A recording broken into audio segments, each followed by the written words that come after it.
So this is a beast we're doing this morning. This is the straightest, prettiest locust I've ever seen. It's that big tree right there. And what makes this a little more difficult is it's uprooted and it's only touching the house on that one point. So all of that weight is suspended. There's a mushroom up there, which means it's probably got a hollow place up there somewhere. And there's not a whole lot to, well, there's nothing to anchor to above it. It's gonna be a real long reach for the crane. So my plan is I'm gonna anchor from this tree there with a pulley system so it's not gonna move on us as we're messing with it. We're gonna cut this little dead tree so we got access here. The other factor is letting stuff down, we got a set of power lines here. So that's no bueno, but I think we'll get it pretty quick actually once we get everything rigged up. So anyway, this is a pretty cool one. I like this kind of stuff because you have to like do a little redneck trigonometry to get it all to work. But we're gonna get it done. The leaves are pretty, God is good, and yeah. Gloria a Dios. So we have achieved our mechanical advantage in our triangulation here. We actually pulled the tree back a little bit, which was impressive because we just did it by hand, but we created a 2-to-1 ratio or a 4-to-1 ratio on the pulleys to get it to pull back a little bit to support it. The house is supporting it, so it's not moving now. So now we got to trim out some of this up here so we got room to let it down because again the power line is real tight. And then to start with, that tree reaches so far he's going to be able to just drop stuff down in the woods, and then we'll be able to pull our boom back far enough to start bringing wood off there. I really hope I can get like an 8 to 12 foot piece, a couple of them on that locust, because that is a rarity. Messi, you ready, Juan Carlos?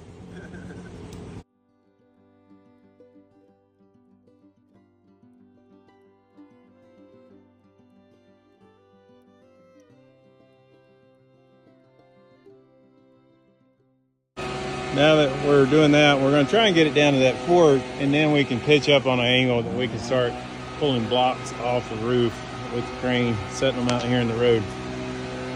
So that's the plan.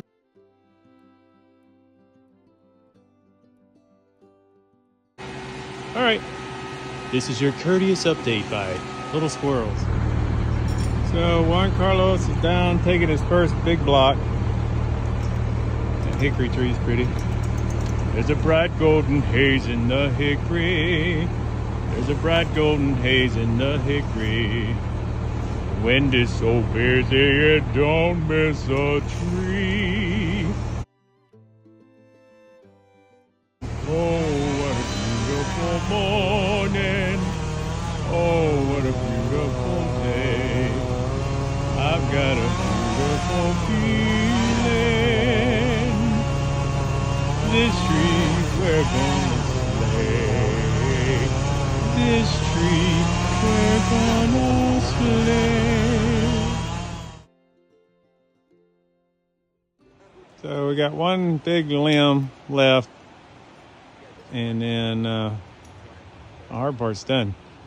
So he's gonna walk out there, cut the end off, and then we'll pull the rest of the limb back because that bottom part here is over the porch. But that's a beautiful hickory tree it's hung up in. Colors up here are spectacular. See over there on the mountains, I think today's Friday, probably Saturday, Sunday. Probably Sunday's gonna be full color. People were worried about the leaves that are blown off the trees, but the trees still have probably 70% of any leaves they did have before the storm. Pretty pretty. Well, we have successfully removed the top. He's blocking more pieces out there because it's still a little bit out of our reach. But we're almost there.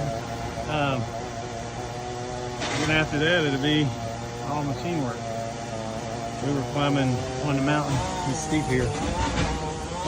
Getting the brush off the side that he cut earlier. Anyway, this is your courteous update, hosted by Little Squirrel.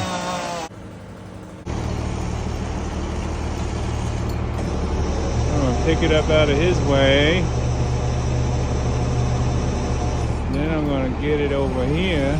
Well, I got more leverage than this guy.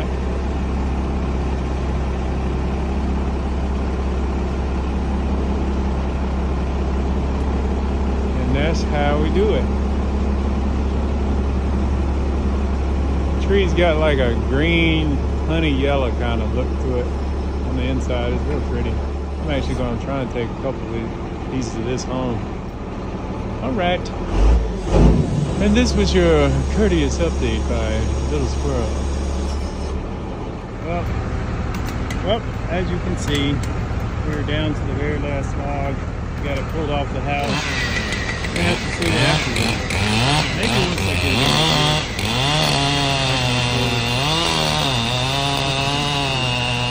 anyway. Lock it up. Lock it up, girl.